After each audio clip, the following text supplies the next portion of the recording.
far and wide-reaching ramifications of Syria and us getting involved in a military strike there. Yeah, so this morning we're talking right now with Stephen Rogers. He's a former U.S. Naval Intelligence Officer, and Jennifer Trahan, who is the Associate Professor with NYU Center for Global Affairs. So thank you both, of course, for joining us in this very important topic. Stephen, let's start with you. Should the U.S. actually be going into Syria? This is kind of a double-edged sword. If they go in, they're facing ramifications. If they don't, they're also facing ramifications. Look, we have no choice because of the president's remarks about a red line. But the question that I have, and I'm sure many have, is you have the Arab League and you have Turkey, for example, cheerleading, edging the Americans to go in and do this. Turkey has 400,000 ground troops. They have 1,000 battle tanks. So where are they?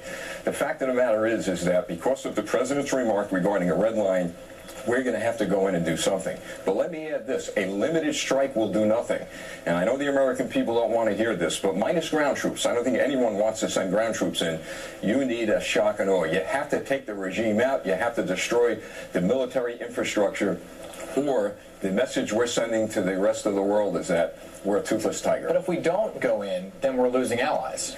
We're not only losing allies, if we don't go in, we've given the signal to nations such as Iran and Syria, of course, to do more gas attacks. So we have no choice but to go in. But if we go in, we either go in with everything we've got, do what we have to do, and leave. But that creates an incredible amount of damage when you talk about the rest of the citizenry in Syria. You've got 7 million people who've been displaced during this civil war.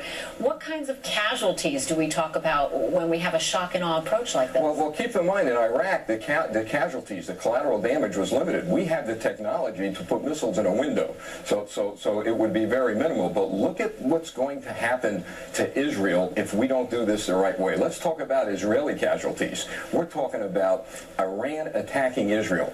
And God knows what's going to happen here. Are there cells here ready to let loose on the United States? If we do this, we've got to do it with the idea that we win it. And Jennifer, is there any chance that legally that this can go forward at this point in time? We are in a very tenuous place at the moment. We are indeed. I mean, right now we're talking about whether Congress is going to authorize it. Of course, that's as a matter of domestic law. We also have to worry about law at the international level.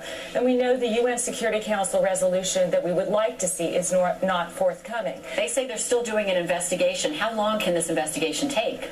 I don't have a precise sense of that, but what we would like to see is if there's a use of force, that it would have Security Council approval. If it isn't, then we get in the debatable area of humanitarian intervention. Is this what it would be? Would it meet the required legal requirements?